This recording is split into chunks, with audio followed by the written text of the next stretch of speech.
Manila, Pilipinas. Sino ang may gusto ng 10 million pesos? Si Corina Sanchez at Julius Babao na tila na pag-uusapan ng madla ay nag-deny sa mga alegasyon na tumanggap sila ng ganitong halaga mula sa mga contractor-turned-political aspirants na sina Curly at Sara Diskaya.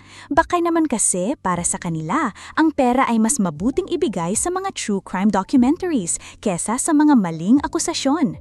Noong Biyernes, naglabas ng pahayag ang mga producer ng Lated Corina at Corina Interviews na puno ng drama at lungkot. Walang ganitong 10 million pesos para sa interview, nibas ang mga executive producers na sina Ferdy Dugay at Catherine Torres Lulu. Sa halip na nagdadalawang isip, diretso nilang sinabi na ang mga akusasyong ito ay cyber libel. Parang sinabing, bakit ka maglalakad sa alikabok kung kaya mong maglakbay sa mabuting daan?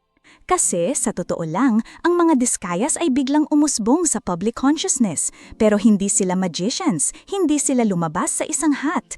Ang mga kwento ng kanilang tagumpay ay ibinahagi ng walang anumang pagpapasok ng fake news. Bakit? Mayroon bang mas lalupang dahilan para ikulong ang kanilang kwento? Ang mga interview nga ni Babao ay para lamang ipakita ang kanilang inspirasyong from rags to riches, pero walang paligoy-ligoy. No P10 million involved here, folks. Ang pinag-uusapan ay isang ABC ng entrevistas, hindi pagbili ng pwesto sa balota.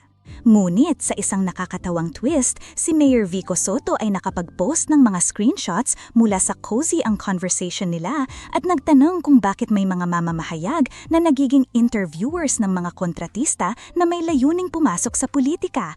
Para bang sinabing, may 10M? Bakit? May gana silang ibigay yan? Ang sabi ni Soto, marami ang mga magagandang tao sa media na hindi natuwa sa mga ganyang dealings na lalong nagpapahina sa kanilang reputasyon. Kaya naman, sa mundo ng journalism, ang tanong ay, huwag naman tayong mukhang pera, ayaw natin ng chika na magpapashame sa atin.